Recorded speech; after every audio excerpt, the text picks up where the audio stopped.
Hi, and welcome again to the Path to Profit podcast. I'm Brad Dobson with my wife, Dr. Manette Riordan.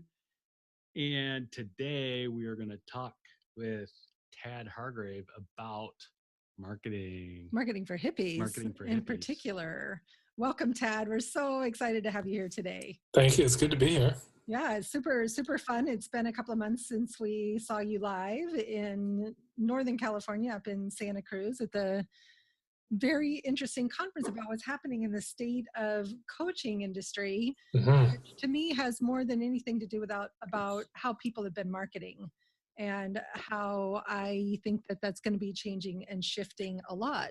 We start the show with a quote. So who better to start a show about marketing than a quote from one of my heroes, Seth Godin, who says that our job as marketers is to connect to people, to interact with them in a way that leaves them better than we found them, more able to get to where they'd like to go. Mm-hmm.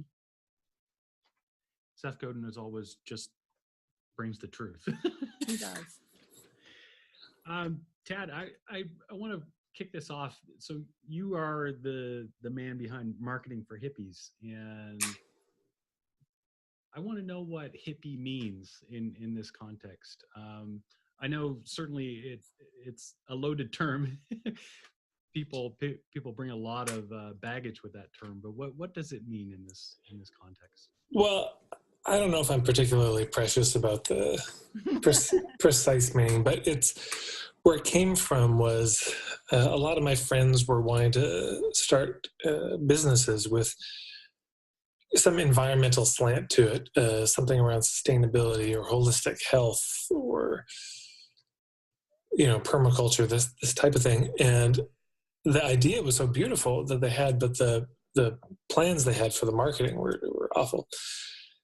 And so it's just something I affectionately called my friend, or my friends are called by other people hippies because of their interest in these things. So with all due deference to the actual hippies from the 60s, I guess it's just a term I use affectionately and not too heavily. Yeah. Cool. Just people that are a little bit closer to the world around them, I think.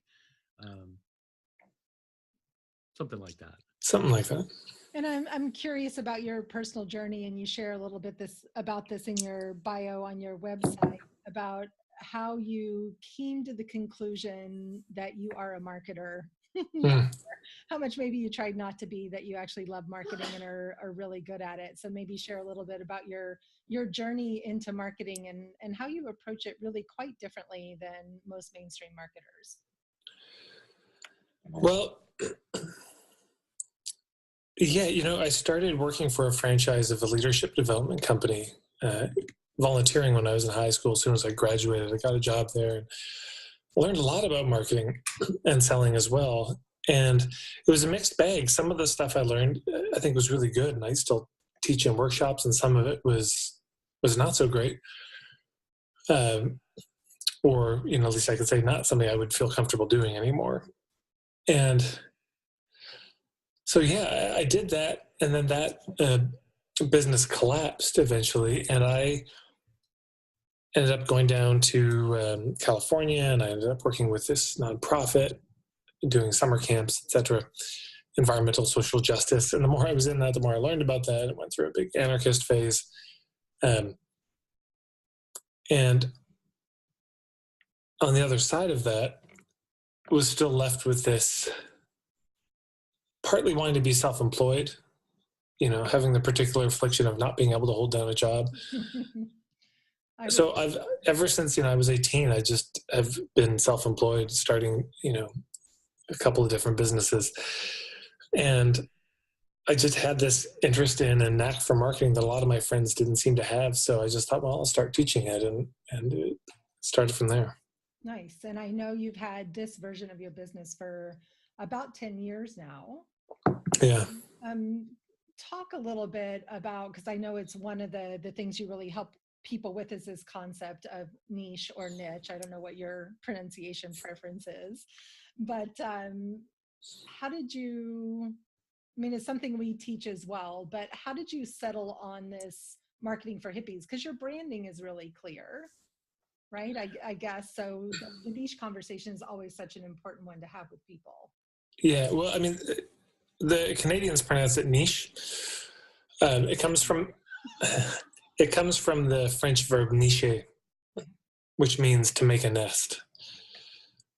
Yeah, and I settled on that. Originally it was just tadhargrave.com, and my business was called Radical Business, which wasn't a name I cared about particularly. It just kind of came to me one day, and I rolled with it. But when people would ask me what I did, I said, I do marketing for hippies. And they would laugh. And it always worked. People always just got some response. And eventually I just thought, oh man, I could just get marketing for hippies.com. And I did. And that was, I don't know, 2012, 2009. But ever since then, yeah, it's been that. And it feels really good and really true. I guess, I'm also just a fan of, in retrospect, I'm a fan of a lot of niches that are oxymoronic in some way, that combine things that normally don't get combined. I think there's something very attention-catching about it.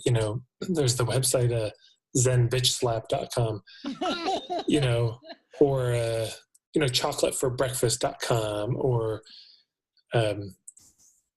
Buddhist boot camp, these types of things where it's things you normally wouldn't put together, but they somehow they work. And part of what that speaks to, I suppose, is that for a lot of us, our niche, I define niche as our role in the community, or the role we want to be known for. Often that role is kind of that we're bridging certain communities, we're bridging certain worlds. And I think that's true for most people, that we end up doing that anyways. And so that can happen in businesses. Oh yeah, I had one foot in the hippie world and one hip in the business marketing world. And so then, of course, this would be a business that would come out of that. Yeah. I love that. It's such a great answer. We work with creatives, so similar challenges with marketing, I'm sure, as some of the people that you're working with in the holistic environmental communities as well. And it does feel like that, where we have one foot in the business systems and processes side, and one foot in the creative side. And it's a happy place, right? To that balance in the middle of that oxymoron. I got to go look for BuddhistBootcamp.com, I think. Oh, he's awesome. That's a great site. I love that one. Oh, yeah, okay. That's cool. Yeah, I can't remember the guy's name. Do you remember I can't either, but I just, it's funny. I just discovered him fairly recently. And I'm curious how your brand has evolved over time. Did you find yourself personally making shifts, not just in your marketing, but in your branding or in your teaching as well? Like by stating marketing for hippies, how did you become more that? I don't know if I did. It felt more like a confirmation. Sometimes the name is an aspirational thing. Mm-hmm. You pick a name because it's something you want to grow into. And people will do, they change their name to Sunshine Mountain Glow or whatever it is. And because they want to grow into that, it's aspirational. And sometimes naming is it's a affirmation, a confirmation of what's already so. And so I feel it was more that for me. Nice. But by the time I finally had it as a URL, it felt so, yeah, of course, that's what I do. That's who I am. Yeah. Perfect. Nice. So as Manette said, I think we definitely have some audience in common. And one of the things that our folks struggle with mightily is that ick factor to marketing. Because for the most part, they feel like they've been put on this world to be healers or helpers or those type of people. And that's a stretch for them to then toot their own horn, sell things, ask for money, accept money. Mm-hmm. Yeah. And so what do you do for your, or how do you help your hippies, your people to get past that? Well, I would turn the question back to you. I'm curious why you both feel like there's the ick. Like, what's the source of it in your experience? Why do people feel so gross or turned off by the thought of selling or marketing?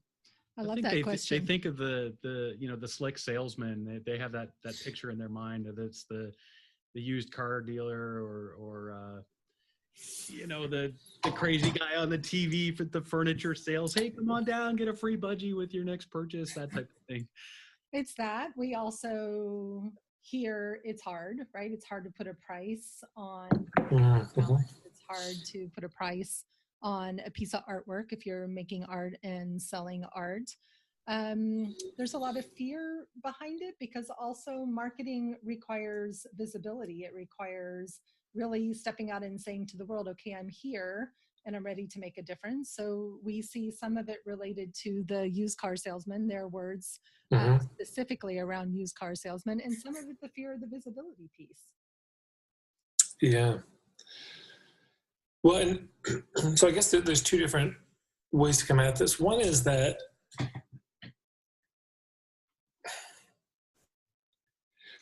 it's good to wonder about what is it in that used car salesman archetype that is so repulsive, that has us say ick.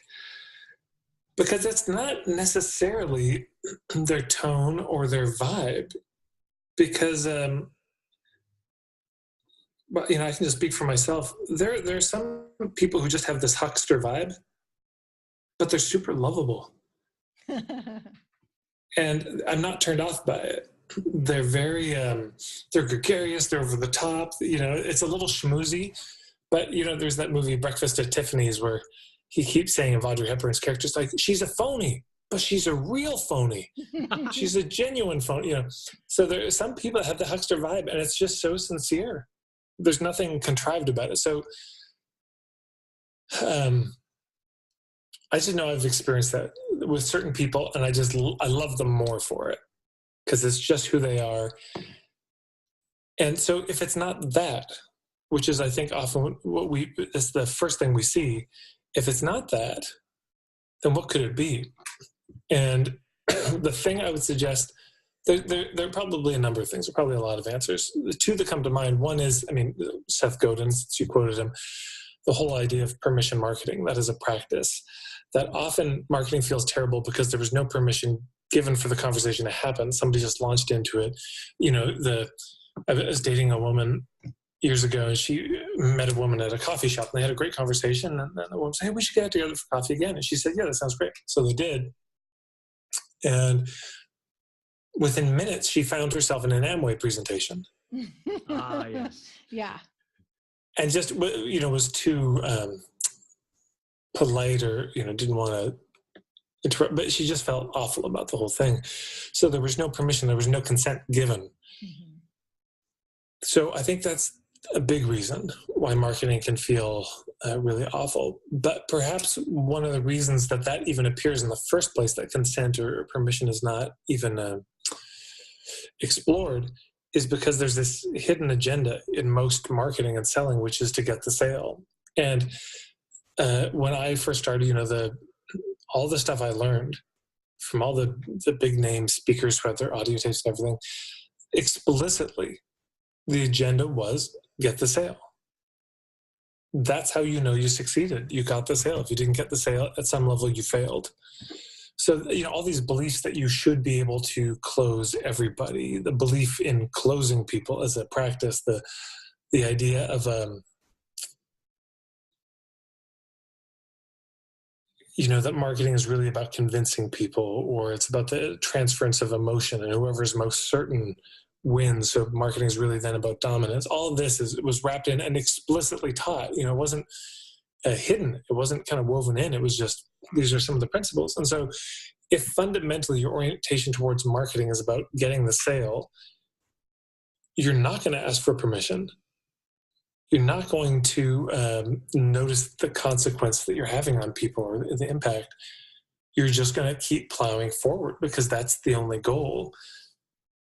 So to me, fundamentally, that's it. That's the fundamental reason that marketing feels icky, is this hidden agenda. Because again, it's hidden. It's not talked about. It's not hidden in the training, but it's hidden in the practice. It's like when you see a duck swimming in a pond, on the surface, it seems so still, but underneath the surface, there's all this going on. And that's, I think, most people's experience with being sold or marketed to when it feels terrible is you actually can't point to anything. You can't say that was the moment often. There's just, you're left with this feeling of you were being maneuvered, that they were actually very busy doing something that you couldn't see them doing. So I would say on the ick side, That's my best sense of it at this point. And then in terms of being visible, in some ways it's the same, actually, because every potential client or person we meet who we're talking to about our business, there's fundamentally three categories that people are going to fall into: yes, maybe, and no. Mm-hmm. They're either going to hear what we talk about and have an immediate visceral yes, oh my God, how do I sign up? This sounds so great. It's exactly what I needed. I had a dream about somebody like you last night. You're going to get this and it doesn't happen all the time, but it happens. And then there's the no's, and the no's, as soon as you talk about what you do, they just sort of, oh, hey, I'm out of punch. I'll be right back, and they never come back. So that's the no's. And then there are the maybes. And that's understandably not a particularly profound construction I just laid out. But what's interesting is that it's this kind of bell curve of like, okay, maybe 10% yeses, 80% no, or 80% maybe, and then 10% yes or no. And so then there's this question like, why are there so many maybes? What is that about? Why is it that so many people, when we present our business, we get this very neutral, generic response? And I'd submit that the reason that is because we're being neutral and generic in our marketing. We're trying to be everything to everybody. We're trying not to be offensive. We're trying to just, fit in a certain way. And then the question becomes, why would we do that? And the reason is because we're scared of rejection. Right. But why are we scared of rejection? Because we're trying to get the sale. Right. Fundamentally, we're trying to get a particular response. So it comes back to this again in a certain way. And if you didn't have that as an agenda to try to convince somebody to say yes or to buy from you, then where's the rejection? How is it possible for them to reject you if you weren't trying to impose something on them? So that's not a complete answer. I mean, there's a much bigger conversation to have about why people are scared of the visibility. But so I would just suggest the short answer in terms of a potential remedy to this is really fundamentally letting go of this agenda to get the sale, but replacing it with the overt agenda to get to the truth of if it's a fit or not. So that this actually becomes one of the central agendas. And again, this is an agenda you can talk about explicitly with the people you're meeting with. You can say, just notice the difference. It would be very difficult to say, so in this conversation, I'm going to covertly be using a lot of techniques to try to get you to be compliant and say yes at the end of this conversation. I'll be using your name a lot. I'll be mirroring your body language. I'll be, trying to elicit your meta programs of buying strategies and using various closes at the end. It'd be so strange to say that. I don't know if anyone ever has. But what you could say to somebody is like, look, my intention in this conversation is to see if this is a fit.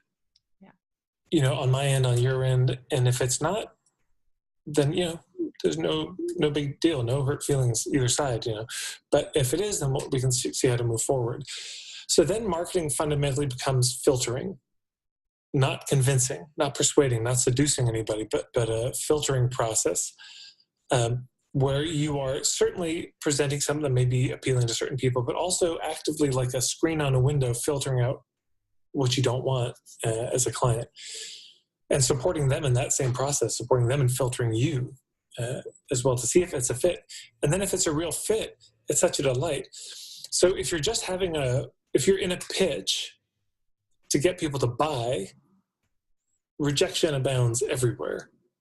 If you're just in a conversation to see if it's a fit, it's a different kind of thing. Or, another way to say it is you just get rejected faster. Yeah. And you're actually courting the rejection because you want to find the people who are a good fit. So you're actively trying to kind of push people aside who aren't going to be a fit for you. So many wise words there. It's so true. And, the one word that keeps coming to me in everything that you're describing is connection. When we really approach marketing, whether that's content creation or workshops or sitting down to have an actual sales conversation with somebody, if the connection isn't there, we can't move forward if that identification isn't there, that, oh yeah, this person could potentially help me. It's filtering. And I loved what you said about being generic or neutral in your marketing. And I think if I've learned anything in the last couple of years, is that my job is just as much to repel the people that aren't right for working with me or for our community as it is to attract the right ones, because there's so many solutions to pretty much most of the problems when it comes to building business, and there's a match for everybody. And I'm not the right match, right, was a big part of my business journey over the last 17 years. Because if you translate it to dating, this all still works. Yes. You know, it's because, of course, you don't want to make yourself vulnerable in a certain way because you take it personally, they reject you. But it really stings when you just,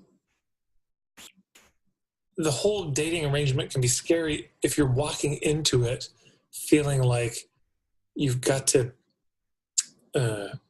convince somebody, or it all hinges on this, versus you're looking too, you're filtering too.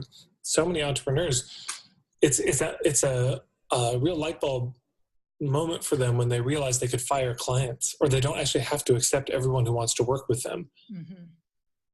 For a lot of clients, they've been putting up with, or entrepreneurs have been putting up with clients that are just subpar, that are draining them in a certain way. And when they suddenly get, oh, I could just fire them, I could just stop working with them and double down on the clients that I really love. It's, I could actually say no. I could have a list of deal breakers, and I could be really clear about that before I work with people. These are my, it's so refreshing for people. Yeah. And I love that there's so many directions to go, but I'm really curious about this concept of slow marketing. Okay. Because it makes me think about slow food and community building and so many other amazing things. So what is slow marketing? Well, it actually came from the whole slow food movement for me, that this idea of enjoying food at the pace you want to enjoy it at. And eating slowly, not fast food, not just run in, grab it, shove it down, as if food is just fuel for our bodies, which are machines. There's this whole mechanistic understanding of the world in this. But what if food is a kind of medicine? And what if the primary medicine that food gives us is gratitude? That can't happen in fast food, or it's very difficult to conjure that when you don't know where the food came from, the story of it. But if you know, this food was grown by this farmer, and this one was grown by this farmer, and this, the lamb came from this farmer, and you maybe even worked on some of the farms or helped them out, and you have friendships with these people, and you know everything that's gone into getting it to the plate. And then it was prepared by this other friend, who cooked it, and you're just overwhelmed with this gratitude of what it took to bring that meal to your plate, and how good it is to be with each other as friends, and we're still alive. And isn't this amazing when other people aren't here with us, who we wish they were, and yet we're still here somehow. And there's so much to feel about that. And so there's a similar thing in slow marketing, because everything I learned was very much the fast marketing, fast sales. And it takes the humanity out of the whole arrangement, versus you could just be sitting down to have a conversation of, is this a fit? And if not, maybe I know somebody who could be a better fit for you. And now you're just two human beings having a conversation, and you both might have something that the other person needs. They may have some money, you may have something to offer. And in this current economic arrangement, that seems to be the way it is for the most part. And maybe we could work something out. It becomes a real, there's a real spiritual something that can happen when because there's a humility that needs to come with this. Mark Silver talks about this better than I ever will, but that it's, as an entrepreneur, you have needs. You need money. You need support for your business. You're not a self-sustaining entity. And so it's good to bring that humility, I think, into these conversations, because that also creates the gratitude when you get a client, because you realize, man, they are providing for me. They're sustaining me. in my life, and I couldn't do it on my own. And so grateful. And I don't see much of that room for gratitude. There's just a sort of swaggering entitlement in a lot of the more mainstream marketing thing. And the irony is, it's not gratitude that they feel when a sale happens. It's pride. Because it's like, look what I did. Look how smart I am. They didn't even see this technique I used. I'm so good, And this is why in marketing you see a lot of ninja tactics, stealth tactics, hidden. Learn you can hack your customer's brain, all this stuff. All of it speaking to that, it'll be hidden and nobody will notice you doing it. But where does that come from? It comes from the sense that it should be hidden. We shouldn't be talking about it. Versus, so if you come from that place, yeah, you're going to feel like you got away with something at the end of and you got the sale and I got away with this, and yeah, I NLP'd them, or I, Zig Ziglar or Tom Hopkins, or, Just talking about it makes me have that ick factor. Yeah. I've been in sales for a long time and I've never sold that way. And so I love that you're having this conversation in the analogy between the slow food and slow marketing. This is like mindful marketing. It is very much mindful marketing. Sure. It's right really marketing. It might be, it's number 9 on the Eightfold Path. Yes, maybe so.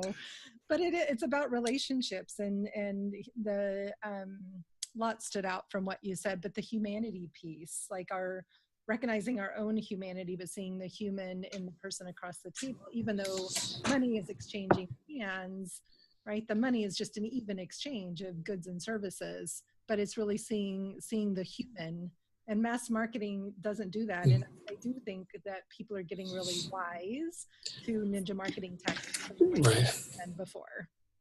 Yeah. And so how do you connect with people? I know are you still doing live workshops? Some, yeah, I do. It's a mix of live and online these days. Yeah. And what's your favorite way to connect with people?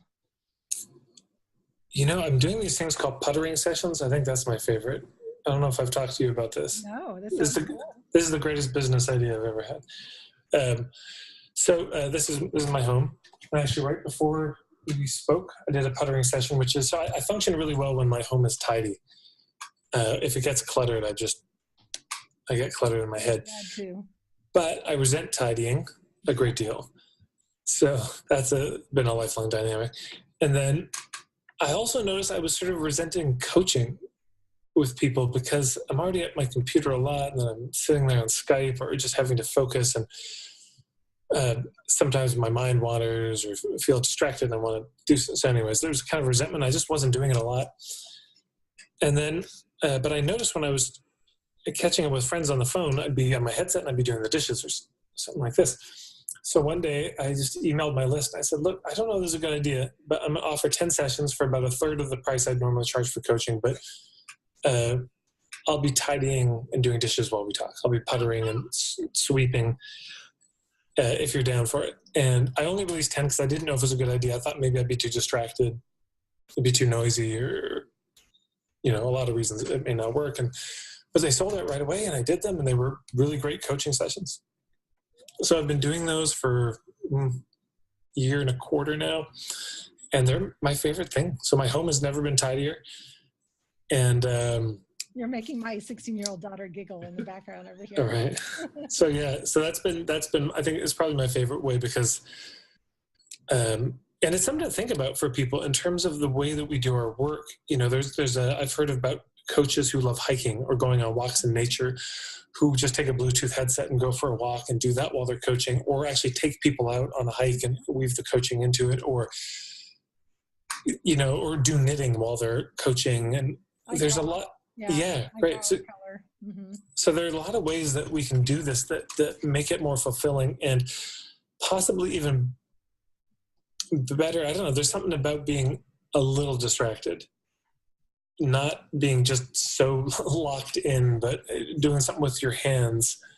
I think it's most traditional cultures, if there was storytelling going on, you'd be having your spindle and you'd be weaving something or knitting or whittling something, because there's a part of your brain that gets a little occupied, and maybe some other things can come in or go out. So anyways, that's probably my favorite way these days. That's great. cool. That reminds me of Kathy. Kathy takes clients out Surfing. onto the break Yeah. in Jura, surfing. Yeah, and takes them out on the stand-up boards. Your mind's, does yoga on the board. Your mind's a lot more engaged than Yeah. just butt in seat staring at the screen.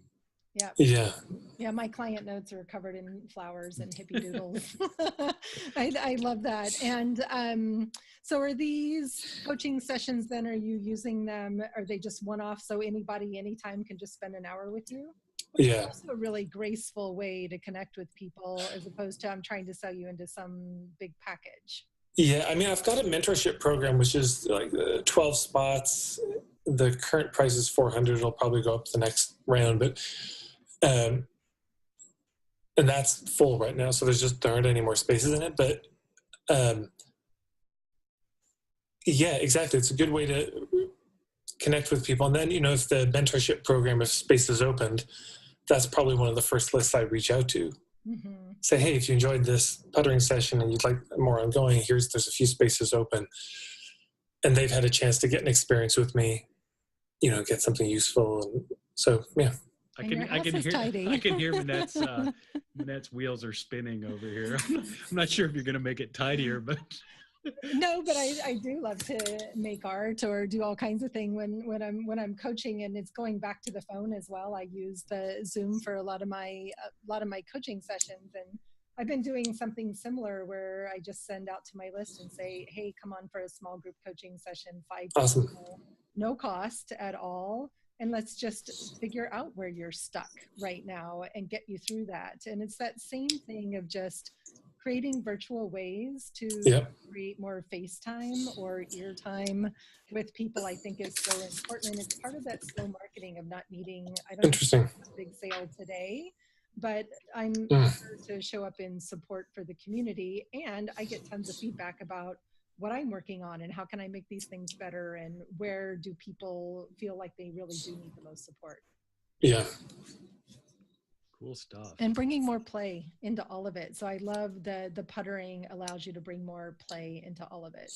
Well, and it's something I got from a colleague of mine, Alex Baisley, who's somebody you might actually want to interview. His website's at bigdreamprogram.com. But one of the things he said that to me is so brilliant was he said, you start with what's the lifestyle that you want to have, and then you back your business into that lifestyle.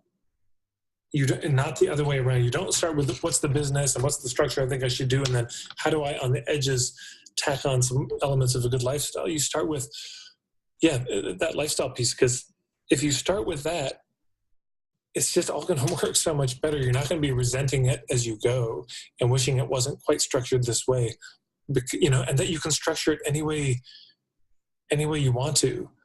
But how many people, they work a 9-to-5 job, Monday to Friday for the man.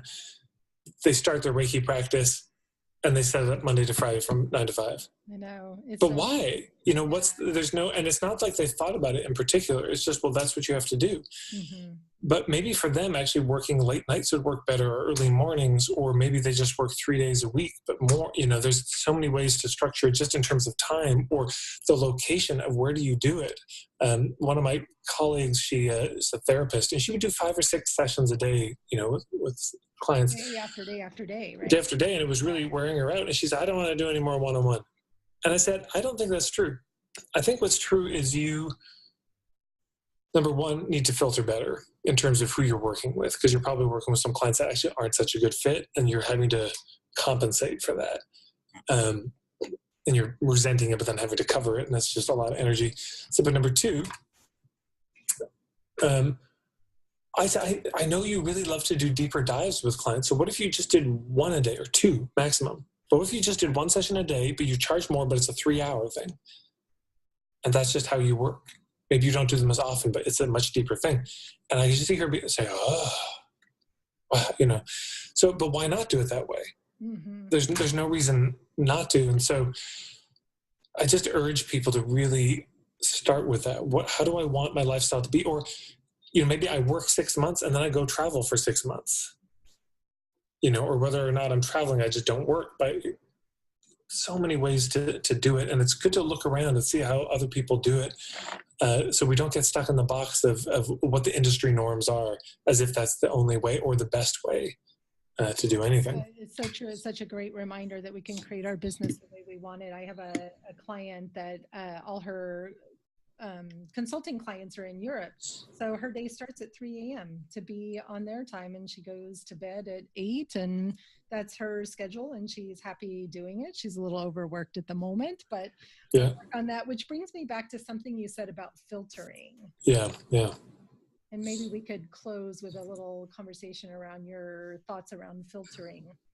Sure. Yeah. So, I mean, this is funny. The next ebook I've got coming out is about touring workshops. The one after that is about how to run pay-per-you can workshops. The one after that is about filtering. So it's coming. But yeah, when I talk about filtering, I'm not talking about it philosophically. I'm actually talking about it mechanically in your marketing. So here's an example. I've had some online programs, and people would sign up for them, but they would it wouldn't be a fit. And so part of what you start to realize is, okay, in the filtering thing, I need to make certain things clear on the sales letter. So one of them was they didn't realize it was going to be on Facebook, and they don't really use Facebook. So I needed to make that clear as a filter so that somebody like them wouldn't sign up in the first place. But then you start to discover sometimes you'll put it in the sales letter and people still buy it because they don't actually read the damn sales letter because they just like you. They're just like you, and they just signed up. And so then they complain about you, say, but it was in the sales letter. No. So when that happens, you realize you've got to actually mechanically slow down the process to make sure the filtering happens. So what I started to do was, if you like, here's the sales page, let's say, and when they click on the buy now button at the end, it takes them to the PayPal or whatever they pay. So what I started to do is I said, what if I actually inserted something in between? So they click on the buy now button, but instead of taking them to the PayPal, it takes them to this page in the middle. And this page in the middle, I call it the Are You Sure page. Nice. And this page is basically, it's just a video at the top for me. And I say, hey, thanks for signing up for the program, wanting to buy. My guess is you probably skimmed the sales letter. You didn't read the whole thing, which me too. But the truth is there's actually some things in that sales letter that are very important to see if it's a fit. And I've cut and pasted the most important pieces of that and put them below. And so it would mean a lot if you could just pause and take a few minutes to read it. And then at the end of it, just sit with it for 2 minutes. And if it still feels like a fit, I'm so thrilled to have you in the program. And if not, I hope I'll see you down the road at some other program. Nice. So, and what happened with that was I got a few emails from people who were saying, thank you so much, because I actually was about to go traveling and I really wasn't going to have the time. And I didn't, until I reread that piece, I didn't realize how much homework there was going to be. And I just won't be able to do it. And it was going to be a kind of waste of time. Or I didn't realize it was on Facebook, and I'm just not on Facebook. And so thank you for, wow, so there's a lot of gratitude. But then the people who signed up were twice as twice as excited about it, because I knew it was a fit, but I didn't realize how much a fit until I read, and I saw this is exactly me. So it was a confirmation. So it's this type of thing where, it's the difference between if you stand up on stage in front of a bunch of people and you say, with the agenda to get them to buy, run to the back of the room. Yeah, and pull out your credit card and here's and I'll drop the price for the first 27 people and all this. If instead of that, which, by the way, I'm not demonizing any of this. I'm just saying if the agenda is to get the sale versus to get to a fit, you're going to have a different, you're going to mechanically set it up differently, and it's going to feel different. So if instead of that, you stand at the front and you say, look, and hopefully you've given them a lot of good, a sense of what your point of view is. So they have a sense of if it's a fit at a basic level anyways. So you can say, look, if it feels like this might be a fit to want to work with me, I do have an offer, of course. And here's what it is. And here's what it isn't. Here's how I do it. Here's how I don't do it. Here's who I think it's for. Here's who it's definitely not for. So if this feels like a fit, if you have any questions, feel free to talk to me. Here's the price. Yes, there's an early bird for the people who sign up, today. I've seen a number of my colleagues, Suzanne Falter Barnes being one, who do things where they do the pitch on a Saturday, night, and then they say, we're not taking orders tonight. Mm-hmm. You have to sleep on it because this is a lot of money. It's a big commitment, and we want you to sleep on it, and you can let us know tomorrow.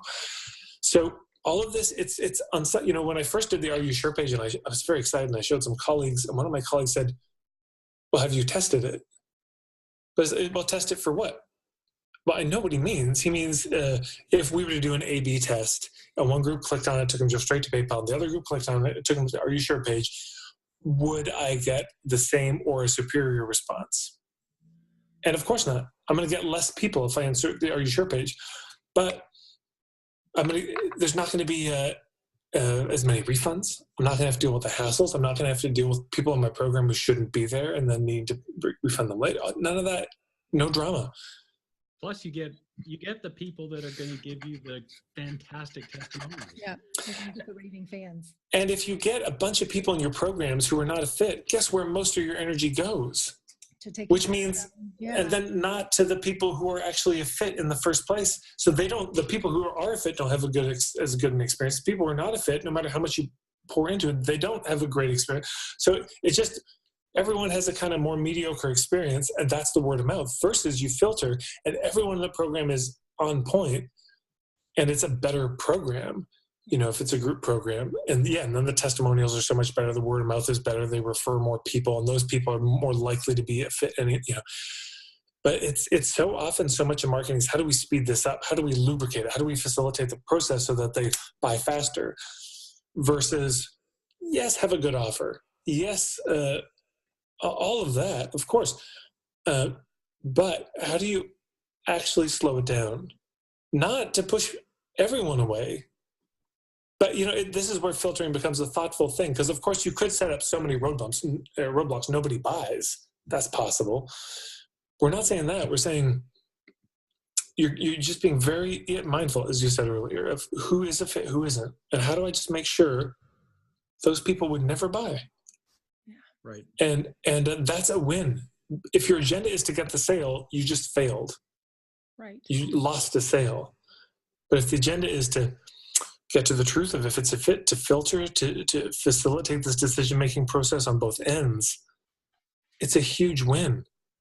And then they leave feeling good. And as often, what will happen in those conversations, if you're talking to them, you'll say, look, okay, yeah, this is not a fit, but I can tell you who you should talk to. Mm-hmm. Here's somebody who can help you for the situation you're in. And they go to them, and that person's helped them. And there's just nothing but gratitude and goodwill and good vibes all around, where they say, oh my God, thank you so much for referring me to the right person. That person says, thank you so much for referring the business. And then when that person who you turned away and referred out, they may be talking with a friend, and the friend says, I'm really struggling with this. You should talk to. There's this part that it wasn't a fit for me to work with them, but I think for you it'd be perfect. Right. So even as you turn them away, it's a chance to re-clarify your niche, to say, I've had to have this conversation with a few people where I say, look, you're not quite sure what you want to do with your life. You still have a lot of options. You've got a lot of interests, and you're trying to figure out how to put it together in a way that can make money. That's not my thing. My thing is more, I help people who feel gross about marketing but have to, and figure out their niche and their sort of their point of view, so they can get more clients who are fit with an existing business. But you should go talk to Alex Baisley, bigdreamprogram.com, because that's his thing. You know what I'm saying? So what's happened is I've just reestablished my own niche and what I do, hopefully more clearly in their mind. They get a good fit. Everybody wins. It's a longer game. Because I guess this is the thing in terms of filtering. I just say as the last thought is, ultimately, marketing comes down to word of mouth. And another way to say this, it's reputation. I mean, it's an antique idea in a way. But when you have a good reputation, when you can be known for a particular thing that you're really good at, over time, I mean, you take that out a decade, marketing becomes pretty easy as long as you've got a good business model set up. Most plumbers I know, it's all word of mouth. Yeah. Most of the good ones, they don't market. Mechanics, it's the same thing. Mm-hmm. They're just really good at what they do. And everyone sends the business to them, and they don't have to market at all, just because of reputation. But if you're working with clients who aren't a fit all the time, then how are you ever going to get a good reputation? You can't, because it's not a good fit, so you won't do a good job, so they don't get good results. So how do, etc. Perfect. I love that. So much great information. Tad, I could just keep going. I love the philosophy Yeah, this was fun. and the practical pieces. Super cool. I love the concept of slow marketing. Where can people go to connect with you, find out more about what you are up to? And I know you have an amazing, actually free ebook that's very substantial on your website right now. Yeah, it's if you go to marketingforhippies.com, there's a lot of free stuff. There's almost 700 blog posts. There's a bunch of videos. And then if people are struggling with their niche in particular, if they go to nichingspiral.com, there's also a ton of free stuff. Awesome. There's a $20 ebook they can get around niching. Yeah, great. So marketingforhippies.com. Ted, thank you so much. This is awesome. Thank you. Thanks so much, Ted.